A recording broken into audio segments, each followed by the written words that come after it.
Next question आहे जो important आहे तो आहे कन्सिस्टन्सीचा. तुम्हाला विचारलं जातं दोन फॅक्टरी, दोन सेट, दोन स्टुडंट्स यांच्यामधलं कंपॅरिझन तुम्हाला विचारलं जातं की find which set is more consistent. त्यावेळेला आपल्याला काढायचा असतो coefficient of variance. Coefficient of variance काढण्याचा फॉर्म्युला काय? Standard deviation upon mean into 100. आता स्टँडर्ड डेविएशन जे आहे ते असं सिग्माने दाखवलं जातं, मीन तुम्हाला एक्स बारने दाखवला जातो आणि इंटू 100. सो हे सगळे नोटेशन लक्षात ठेवायचे आणि उलटा पलट करायची नाही. स्टँडर्ड डेविएशन खाली मीन वरती असं करायचं नाही. स्टँडर्ड डेविएशन स्टँडर्ड येते त्याला वरतीच ठेवायचं असं लक्षात ठेवायचं. स्टँडर्ड वरती राहील. So standard deviation upon mean into 100. So या प्रकारे आपल्याला दोघं फॅक्टरीचं कोइफिशियंट ऑफ व्हेरियन्स काढायचा, फॅक्टरी ए अँड फॅक्टरी बी किंवा सेट ए अँड सेट बी, आणि मग बघायचं कोणता नंबर छोटा आहे कोणता नंबर मोठा आहे. आता इथे छोट्या मोठ्याची साईन सुद्धा तुम्ही चुकीची करता, तर नीट लक्षात ठेवा. जो मोठा असेल त्याच्याकडे ह्या साईनचं तोंड असं ओपन असलं पाहिजे, मोठा. सो मोठ्याकडे तोंड ओपन असेल आणि हा जो पॉइंटर आहे बारीक, हा पॉइंटर कोणाकडे असेल? छोट्याकडे. आले लक्षात? सो आणि जो छोटा आहे तो काय असतो? कन्सिस्टंट, आणि जो मोठा असतो तो असतो व्हेरिएबल. असं लक्षात ठेवायचं. आता फॉर एक्झाम्पल याचा क्वेश्चन तुम्हाला अशा प्रकारे विचारला जाईल.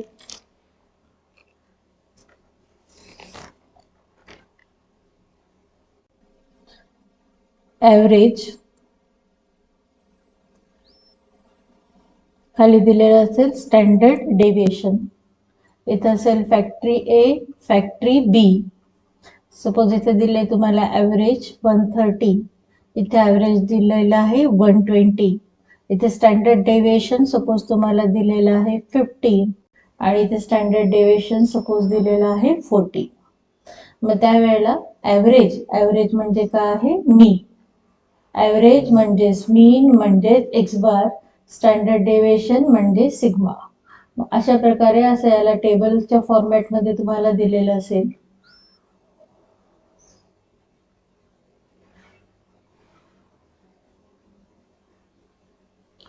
मग त्यावेळेला तुम्हाला coefficient of variance of set ए काढायचा आहे. सेट ए साठी बघायचंय स्टँडर्ड डेविएशन, हे आहे स्टँडर्ड डेविएशन, हे वरती ठेवायचं अपॉन मीन इंटू 100. तसंच coefficient of variance of set B साठी स्टँडर्ड डेविएशन किती? 40 अपॉन 120 इंटू 100. आता दोघांचा आन्सर काढायचं आणि व बघायचं कोणाचा आन्सर छोटा आहे आणि कोणाचा आन्सर मोठा आहे.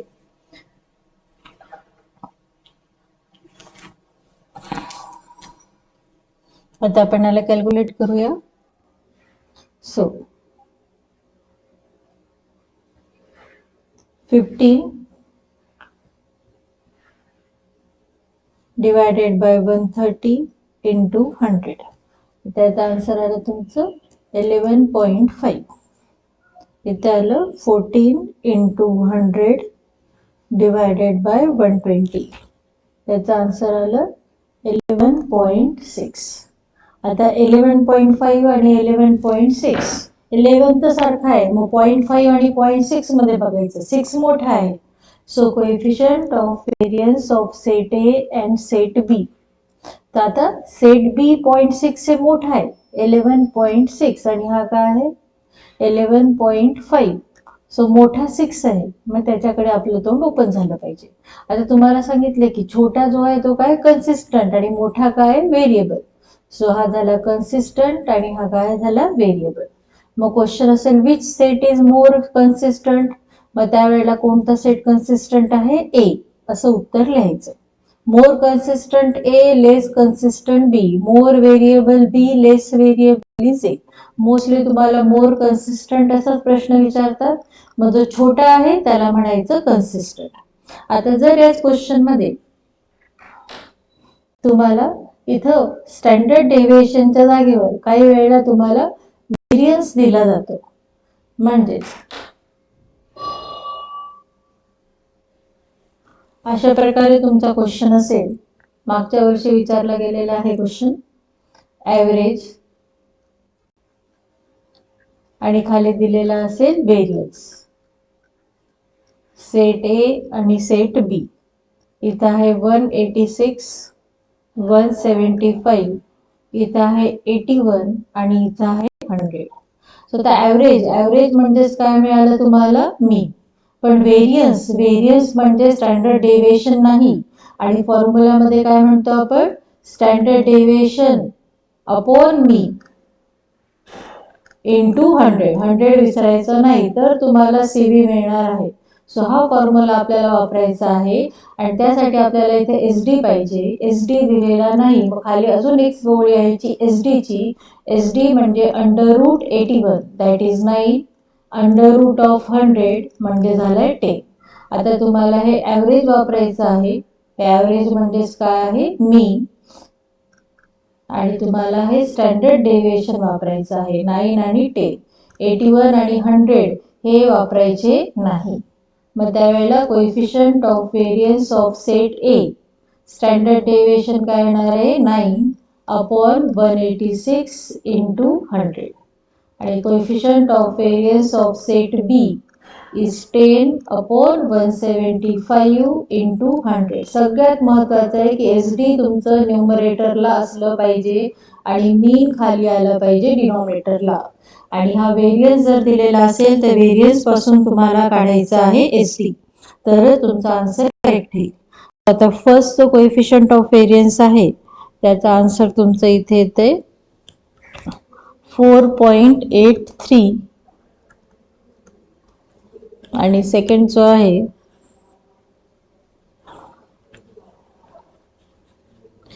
त्याचा आन्सर येत आहे 5.71.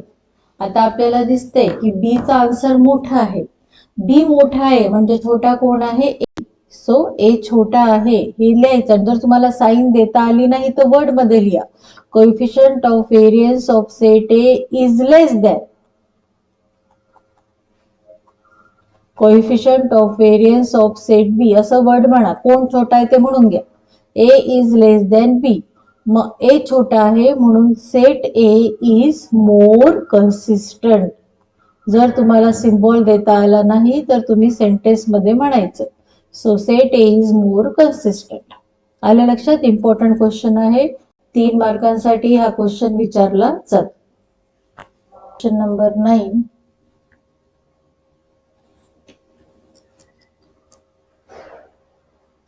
नाव क्वेश्चन नंबर 10. 10 क्वेश्चन जो आहे तो 2 मार्कांसाठी याच्यामधलाच विचारला जातो क्वेश्चन. स्टॅटिस्टिक्स मधला. तुम्हाला स्टँडर्ड डेव्हिएशन दिलं जाईल, तुम्हाला मीन दिला जाईल. सो स्टँडर्ड डेव्हिएशन देतील, मीन देतील आणि मग तुम्हाला विचारतील कोएफिशियंट ऑफ व्हेरियन्स काय आहे. किंवा मग तुम्हाला स्टँडर्ड डेव्हिएशन विचारतील आणि तुम्हाला मीन दिलेला असेल आणि CV दिलेला असेल. किंवा तुम्हाला स्टँडर्ड डेव्हिएशन दिलेलं असेल, CV दिलेला असेल आणि तुम्हाला विचारतील मीन किती आहे. सो या तिघांपैकी कुठली तरी एक व्हॅल्यू तुम्हाला क्वेश्चन मध्ये दिलेली नसेल आणि ती फाइंड करायची असेल. फॉर्म्युला परत तुमचा सेम आहे. Coefficient of variance is standard deviation upon mean into 100. आता सपोज तुम्हाला स्टँडर्ड डेव्हिएशन 5 दिलेला आहे आणि मीन दिलेला आहे तुम्हाला 50. मग तुम्ही कोएफिशियंट ऑफ व्हेरियन्स कसा काढणार? 5/15 इंटू 100. बरोबर? हे झालं तुमचं फर्स्ट पॉसिबिलिटी. जर सेकंड दिलेलं असेल तुम्हाला मीन, सपोज तुम्हाला दिलेला अशाच प्रकारे, सपोज हा दिलेला आहे 20. कोएफिशियंट ऑफ व्हेरियन्स सपोज तुम्हाला दिलेला आहे 4. आता तुम्हाला काढायचं आहे स्टँडर्ड डेव्हिएशन. मग त्यावेळेला परत सेम फॉर्म्युला वापरायचा आहे. Coefficient of variance is standard deviation upon mean into 100. So standard deviation आपल्याला माहिती नाही. कोएफिशियंट ऑफ व्हेरियन्स दिलेला आहे 4. मीन आपल्याला दिलेला आहे 20 इंटू काय आहे 100. आता 20 तिकडे डिव्हिजन मध्ये आहे, तिकडे मल्टिप्लिकेशन मध्ये घेऊन जायचं आहे. 20 100 मल्टिप्लिकेशन मध्ये आहे तर तो डिव्हिजन मध्ये न्यायचा आहे. हा झाला तुमचा SD. आता जर तुम्हाला इथे SD दिलेला आहे, सपोज SD दिलाय तुम्हाला 4, तुम्हाला कोएफिशियंट ऑफ व्हेरियन्स दिलेला आहे 6 आणि तुम्हाला मीन विचारलेला आहे. मग परत तुम्ही सेम फॉर्म्युला वापरायचा आहे, coefficient of variance upon S equal to SD upon mean into 100. Coefficient of variance is 6, SD is 4, mean दिलेला नाही म्हणून तो तसाच ठेवा, इंटू काय म्हणायचंय 100. आता मीन इथे डिव्हिजन मध्ये जी व्हॅल्यू माहिती नाही ती पहिल्यांदा डिव्हिजन मध्ये आलेली आहे, अशा वेळेला मीनला तिकडे घ्यायचं.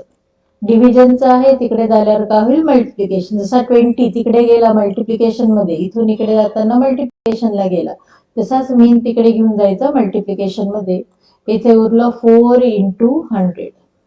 आता सोपं आहे, मीन इज 6 तिकडे घेऊन जा डिव्हिजनला, 4 इंटू 100, 6 मल्टिप्लिकेशनला म्हणजे तिकडे कुठे जाईल, डिव्हिजनला. सो अशा प्रकारे तुम्हाला या सगळ्यांचा आन्सर मिळेल. आता फर्स्ट आन्सर काय आहे तुमचं, 500 अपॉन 15.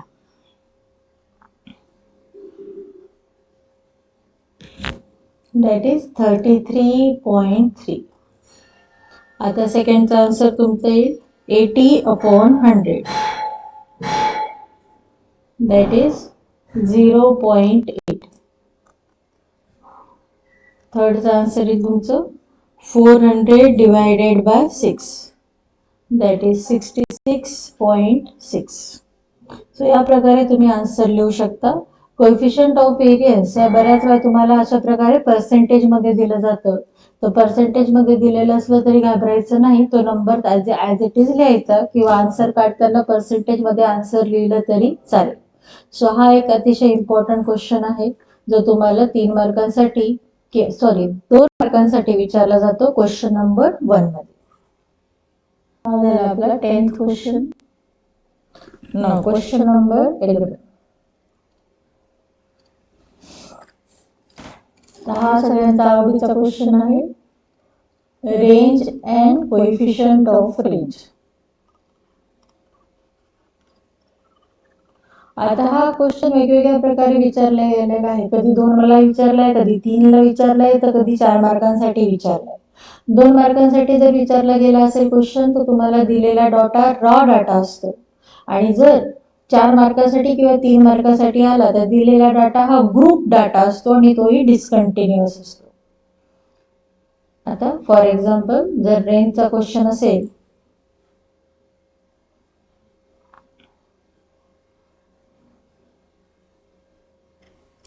या प्रकारचा रॉ डाटाचा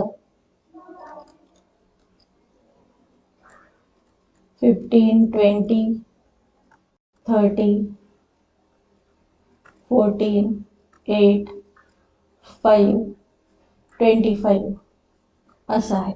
तर रेंजसाठी आपला फॉर्म्युला काय आहे, लार्जेस्ट मायनस स्मॉलेस्ट, आणि कोएफिशियंट ऑफ रेंजचा आपला फॉर्म्युला आहे largest minus smallest upon largest plus smallest. L म्हणजे लार्जेस्ट म्हणजे मोठा नंबर, एस म्हणजे स्मॉलेस्ट, स्मॉलेस्ट म्हणजे छोटा नंबर.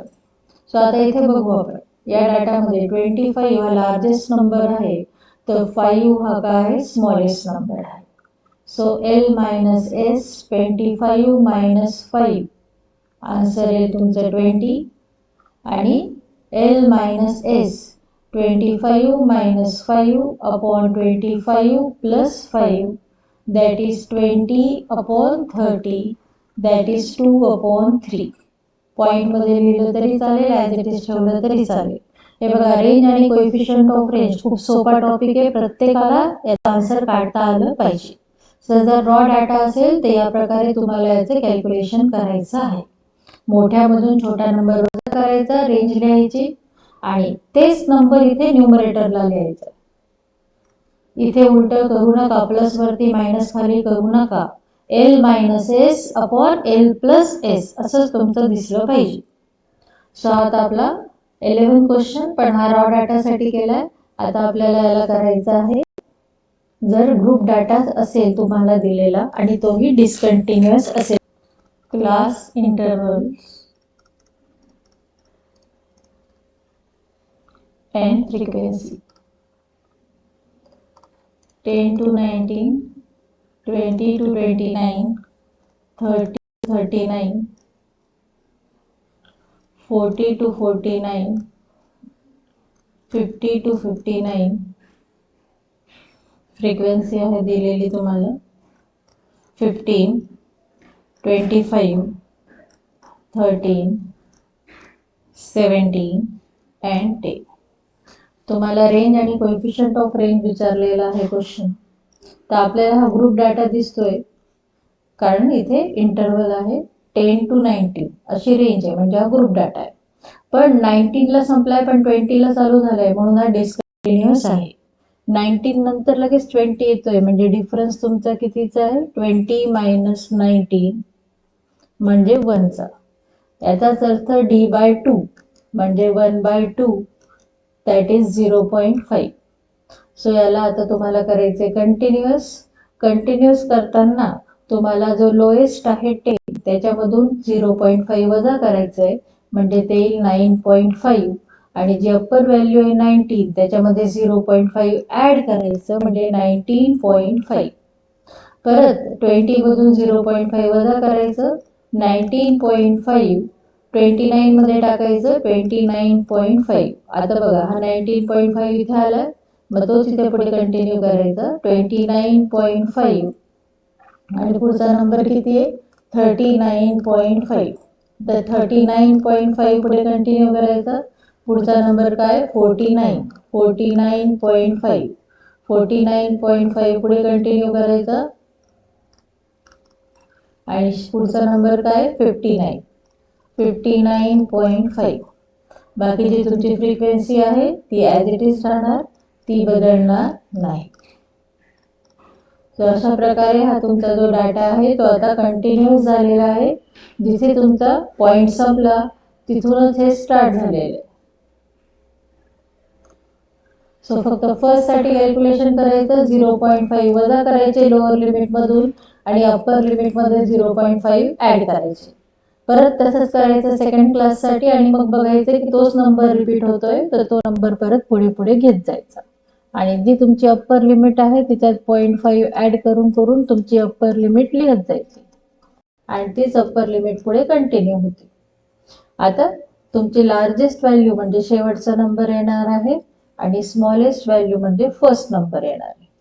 सो रेंज तुमची येणार आहे 59.5 मायनस 9.5 म्हणजे किती आली रेंज तुमची 50 आणि coefficient of range 59.5 minus 9.5 divided by 59.5 plus 9.5. अशा प्रकारे हे कॅल्क्युलेट करा. अतिशय इम्पॉर्टंट क्वेश्चन आहे. सो तुम्हाला रेंज आणि कोएफिशियंट ऑफ रेंज साठी एक तर अशा प्रकारे तुम्हाला ग्रुप डाटा देतील किंवा हा जो आहे तुमचा रॉ डाटा मध्ये क्वेश्चन येईल किंवा मग या प्रकारे ग्रुप डाटा. पण ग्रुप डाटा जर असा डिसकंटिन्युअस असेल म्हणजे 19 आणि 20 गॅप पडलेला आहे 19 पासून सुरू नाही झालंय तर त्याला कंटिन्युअस करायचं या प्रकारे जिथे संपला तिथे स्टार्ट झाला, जिथे संपला तिथे स्टार्ट झाला आणि मग तुमचा फॉर्म्युला वापरायचा लार्जेस्ट मायनस स्मॉलेस्ट रेंज आणि largest minus smallest upon largest plus smallest coefficient of range. So आता आपला question number 11.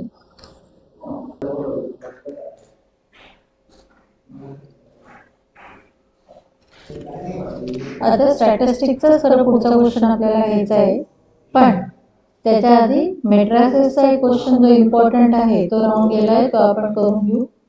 Singular and non singular.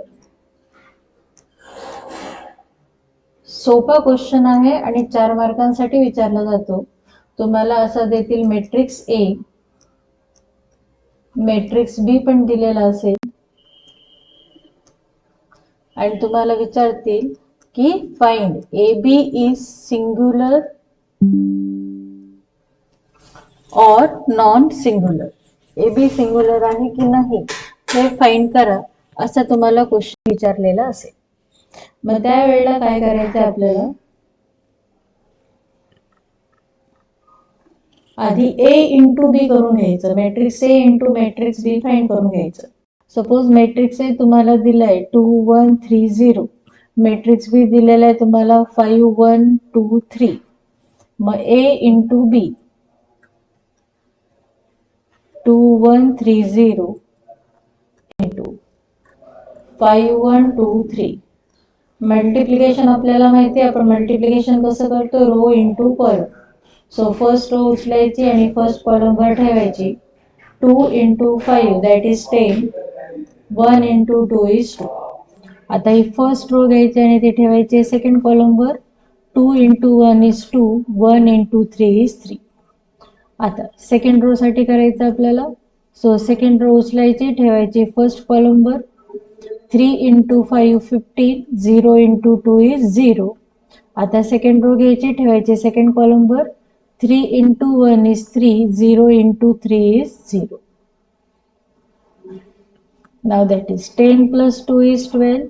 2 plus 3 is 5. 15 plus 0 that is 15. 3 plus 0 is 3. हा झाला A इंटू B. आता याचा करायचा determinant. Determinant AB that is determinant of 12 5 15.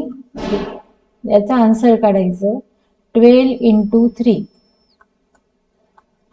डिटर्मिनंटचा answer अशा प्रकारे काढता येतं, माहिती आहे तुम्हाला. Principal diagonal minus reverse diagonal 5 into 50.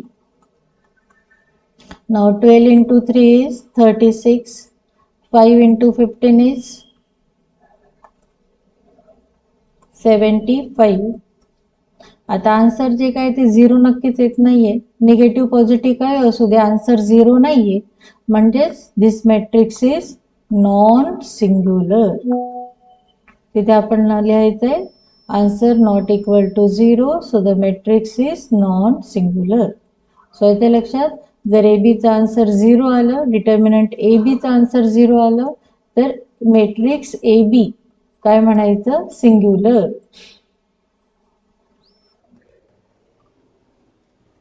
आणि जर determinant A B not equal to 0 आलं, तर म्हणायचं A B is non singular.